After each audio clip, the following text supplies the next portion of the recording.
Hi, how are you? My name is Colie Aziza, and I am an early childhood educator. I've worked in Prince George's County schools for 28 years. I wanted to share today with you, if I can just take some time and share with you the unique opportunity you have as homeschooling parents to really learn your child's learning style and to teach that way so that they can thrive and grow. Unfortunately, what happens in overcrowded classrooms is that it becomes difficult to really give each child your special attention and to really figure out how they learn best. So, what are learning styles? We all learn in different ways. Some of us learn visually, some of us learn auditorily, some of us learn physically through movement. We call that kinesthetic. Some of us learn better in social situations or in group situations by sharing with the group, doing group projects. Some of us learn best when we're writing, when we have the ability to express ourselves in writing or in speaking. Some of us learn best logically or mathematically. So we learn best when we're able to use our reasoning skills, or when there is a sequence to things, or there's a system to things. And some of us learn through a combination of things. I think a lot of us learn through a combination of things. For example, I'll use myself. I'm definitely a visual learner. I am definitely not an auditory learner, so I definitely do not learn best when someone is talking to me. If I have to sit through a lecture, I'm just not going to let me use my proper English, I'm not going to make it. So what I learned to do in lectures was to write as the person is speaking. I have to write, then read it back later. Okay? But I am a musical learner, so if I can set anything to music, or if you can set anything to music if you're trying to teach it to me, I will learn it.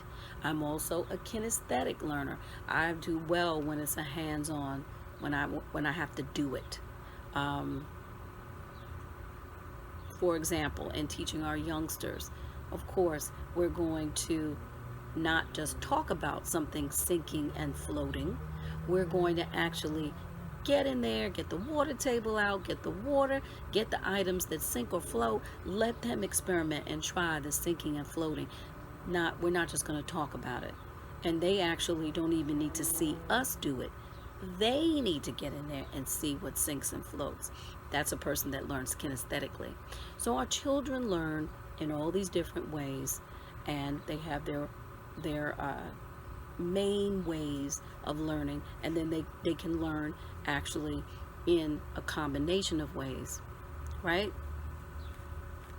You, as a parent who homeschools, has the opportunity to really figure it out, because it might just be you and your child, or if they go to a homeschool collective, it'll be a small group and the teacher can really get in there and do it.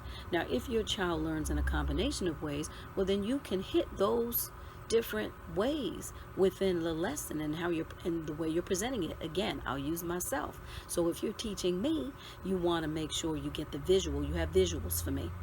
You want to make sure you put some music in there, and you want to make sure that we do stuff, that we do things. Okay, we can use another way. For a child that is homeschooled, that does well in social situations but doesn't work so much by themselves, you may say, okay, well, I need to make sure that I get this child in a collective for part of the time that they are with me, because I know that they benefit and do well in group situations, doing group projects, talking with other people. And there's opportunities for parents who are homeschooling to have that as well. So I hope that this sharing helps and excites you, because you really do have the great opportunity to figure out how your child learns best. And that may not happen in a larger group, which lots of times happens in the school system. Those of us that do teach in the public schools, when we have larger groups, it is very important that we still, of course, do our jobs and make sure that our students are learning. But what we have to do is put in our lessons all of these different ways, make sure that we address all these different learning styles in our lessons, so that everyone is being involved, everyone is engaged. That's the word I was looking for, that everyone becomes engaged and they don't shut down and turn off. But when you're at home, you have the access to your child, just your child, and you can really address their learning style so that they can thrive and grow. Again, even in a small group, it is much easier to get in there and figure out how these children learn and to address their learning styles so that they can thrive and grow. I hope this helps. I hope this opens up some conversation for you, and I'm excited for you. Happy homeschooling.